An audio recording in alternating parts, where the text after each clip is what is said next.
Hello guys, today I'm back reading you some of my short stories, and this is another short story that actually happened to me. It is called Archaeopteryx, and it is about a really cool experience I had in a museum once. Actually, just a couple of months ago. I hope you enjoy it. I lived in London for a year. I did not like it. Don't get me wrong, I'm sure it must be a great place to live if you have the money, if you can actually move around and go places and do things. All I could do was to go to Primrose Hill, which is nice, but plenty of cities have nice parks. I did like the museums though, and I know all those things are stolen and it's ethically wrong, and I hope they return everything they stole one day. But this is not about that. This is about the world in a book. You see, I used to have this book, Dinosaurs from A to C, by Larousse. Those sarcastic bastards that print some of the biggest books I've seen in my life and title them My Little Larousse. I think they don't print books in English, so you guys are missing out. Anyway, I had this book, and it was like a dictionary but for dinosaurs.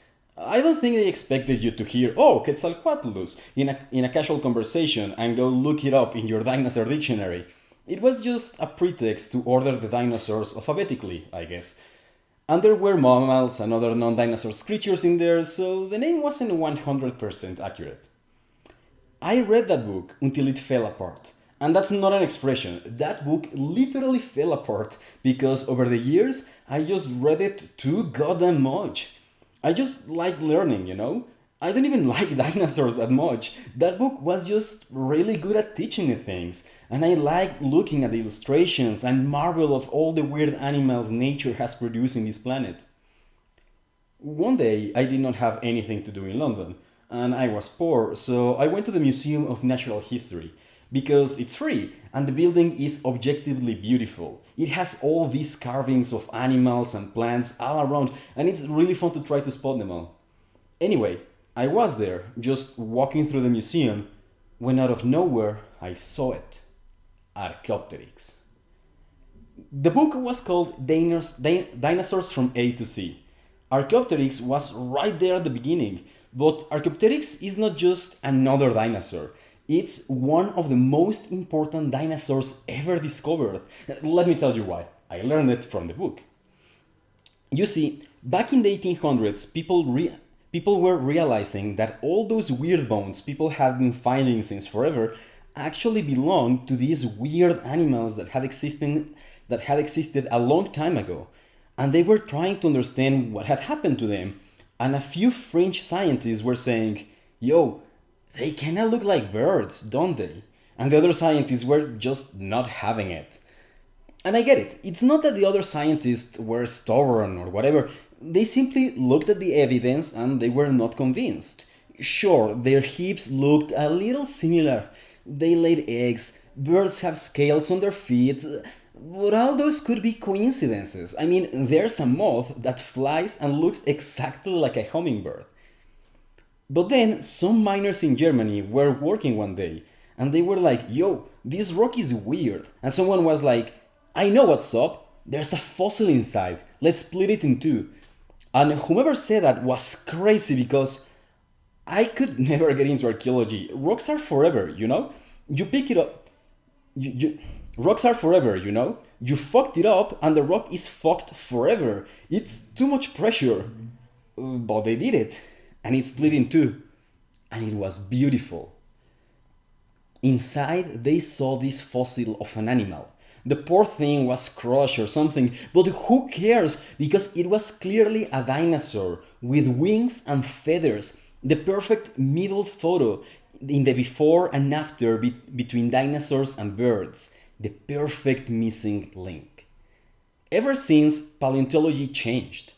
There was no denying that these fossils were related to modern animals, a concept that today seems obvious to us, but back then, for all they knew, life on Earth had died and the whole thing had started all over again. But no, dinosaurs had survived and we call them birds. I must have read the entry about Archaeopteryx more times than I read any other entry in that book. And suddenly, it was in front of me. There I was, watching the fossil the miners in Germany had found so long ago. The two halves were there, and it wasn't a picture or a replica, this was the real thing in front of me. I went into the world, and I found the thing from the book. Do you get how crazy that was? The thing from the book was real. It's not like I ever doubted it was real, but now I was really in front of it. In a sense, it's like if I went into the book.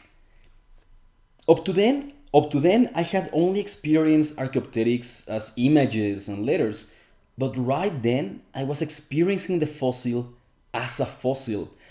Come to think of it, it must be similar to what people feel when they meet celebrities in real life. You see them in TV and in the internet, you listen to them, you watch their movies, but when you see them in real life, they are there, a flesh and blood person, and not just images or sounds. Archaeopteryx was my celebrity, and I met them in real life, and I got their autograph in my soul, right over my love for learning. I cried. There I was, bawling my eyes out in front of an animal that died like 70 million years ago. People were looking. I didn't care. It was beautiful. And I want to do it again. And you should do it too. Let's all of us learn and then go find the things from the books. Let's get into the books. So that was it. If you like that story, you can find it in my blog along with many other short stories. And just a funny fact, this is actually, I got it when I was a summer student at CERN. So this is also like a symbol of my love for learning. So yeah, that's why I'm wearing it in this video. Anyway, thanks for watching.